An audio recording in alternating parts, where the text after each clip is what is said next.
Hello, everybody. My name is Twan. And I'm Greg Smith. Thank you for being here tonight. So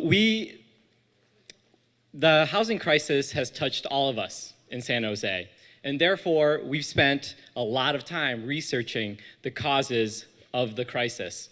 We've spoken to city leaders, administrators, community organizations, and lawyers that work with both landlords and tenants. Most importantly, we've spoken with you, the people of San Jose. We've trained hundreds of you on renters' rights through your churches, your temples, and your community organizations. In addition, we have researched national, state, and local data, including the Housing Department's consultant report.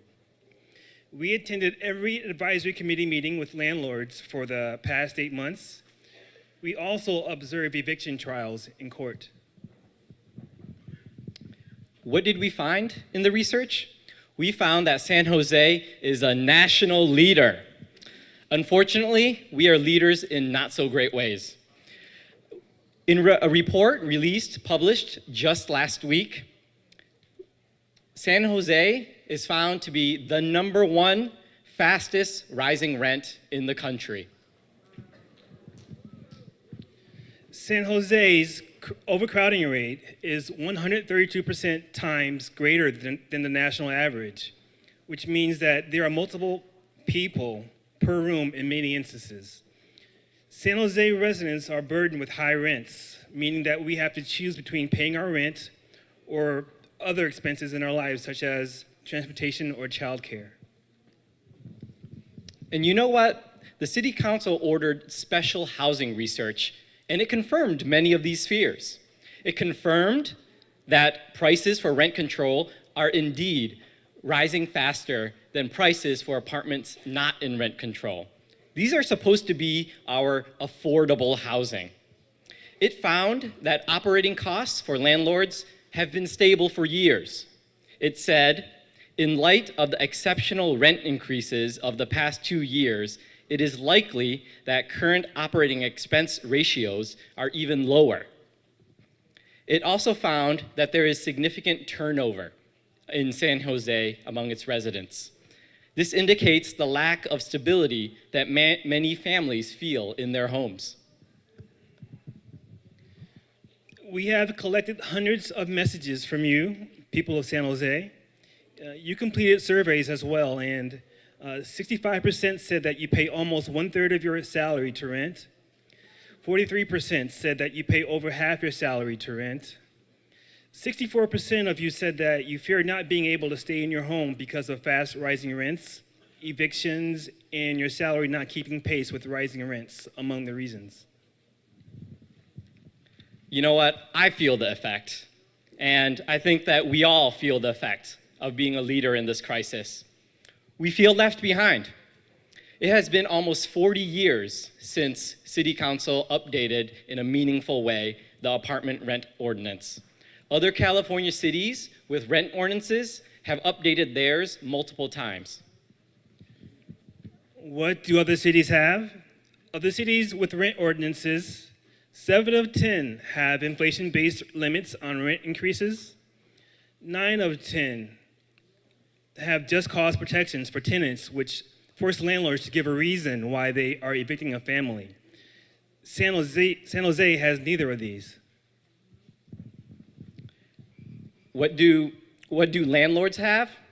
They have housing values that doubled between 1995 and 2000, and then doubled again since then. They also have unequal advantage in evicting residents from their homes. They have an extremely efficient eviction process that usually takes 28 to 31 days to put a family in the streets. What do residents have? Residents have no realistic way to ensure that landlords repair units. No realistic protections from a no-cause eviction. There is a fear that comes from knowing that you are at a deep disadvantage and that landlords can take away your family's home without having to give any reason.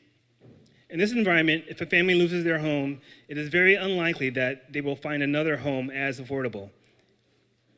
It may mean that they will probably be forced out of San Jose entirely. And if you look at that last slide, you also would have seen that those families tend to have less education and lower income than non-rent control residents. They also tend to be people of color, 78%. Now, in addition to this, we feel attacked. In our conversations in the city, the first thing we hear, always, is a comparison of renters to criminals. We've spoken to judges, we've spoken in other jurisdictions, we've spoken to lawyers here that represent landlords and tenants, and they all say that less than 0.5% of all housing cases involve crime on the property. But we still hear things like this, and we hear things like this as well. In fact, 3 weeks ago, residents in Santee met with the mayor about housing issues. And when they came home after the meeting, the landlord had nailed eviction notices on their doors waiting for them. So let's be leaders in a better way. Let's level the playing field. This is just not an economic problem, this is a policy problem. After nearly 40 years of neglect, we are not keeping up with the changing times. Half-hearted efforts won't work. So let me ask you, who belongs in San Jose? Chúng ta có thể ở San Jose. We can belong in San Jose if we take these 4 steps. Number 1, limit rent increases to the amount of inflation. Number 2, can I get an amen? All right.